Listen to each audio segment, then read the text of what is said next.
Welcome to Meena's menu. Periyazhwar திருவடிகளே சரணம். நேற்று யசோதைக்கும் அங்கிருந்த மற்ற ஆயர்குல பெண்களுக்கும் குழந்தை கண்ணன் தன்னுடைய வாயில் இந்த வையம் முழுமையும் காட்டி அருளிச் செய்ததை வாயுள் வையம் கண்ட மடநல்லார் ஆயர் புத்திரன் அல்லன் அரும் தெய்வம் பாயச் சீருடை பண்புடை பாலகன் மாயன் என்று மகிழ்ந்தனர் மாதரை என்ற பாடலில் பார்த்தோம். இன்று அந்த தெய்வ குழந்தையான கண்ணனுக்கு பெயர் சூட்டும் வைபவத்தை பெரியாழ்வாரின் முதல் திருமொழி 8வது பாடலில் காணப்போகின்றோம்.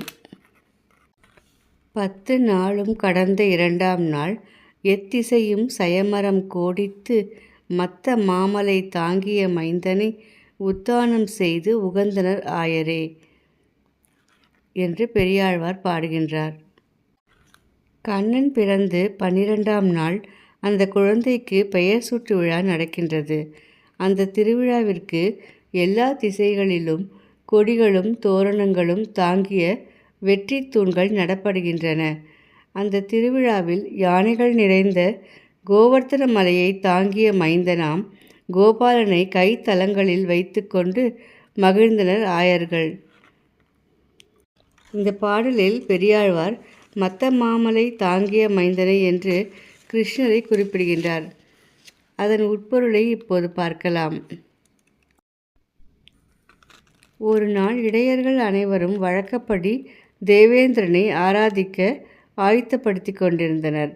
அப்போது கண்ணபிரான் அதனை தடுத்து கோவர்த்தன மலைக்கே அந்த ஆராதனைகளை நடத்தி வைக்க, இதனால் இந்திரன் கோபம் கொண்டு 7 நாட்கள் விடாமல் மழையை பொழியச் செய்தான். இதனால் ஆயர்களும் பசுமாடுகளும் மிகுந்த துன்பத்திற்கு ஆளாகினர்.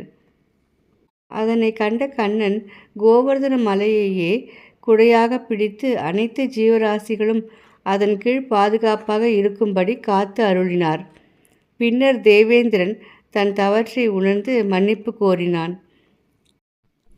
இந்த நிகழ்வானது கண்ணன் பிறந்து பல வருடங்கள் கழித்து நிகழ்ந்தது. எனினும் பெரியாழ்வார் பிற்காலத்தவர் ஆனதால் அந்த நிகழ்வினை இப்பாடலில் கையாண்டுள்ளார். மேலும் மைந்தன் என்ற சொல் இளமை, அழகு மற்றும் வலிமை ஆகிய அனைத்தும் பொருந்தியவன் என்று பொருள்படும். நாளை கிடக்கில் தொட்டில் கிழிய உதைத்திடும் என்னும் பாடலை பார்க்கலாம். பெரியாழ்வார் திருவடிகளே சரணம்.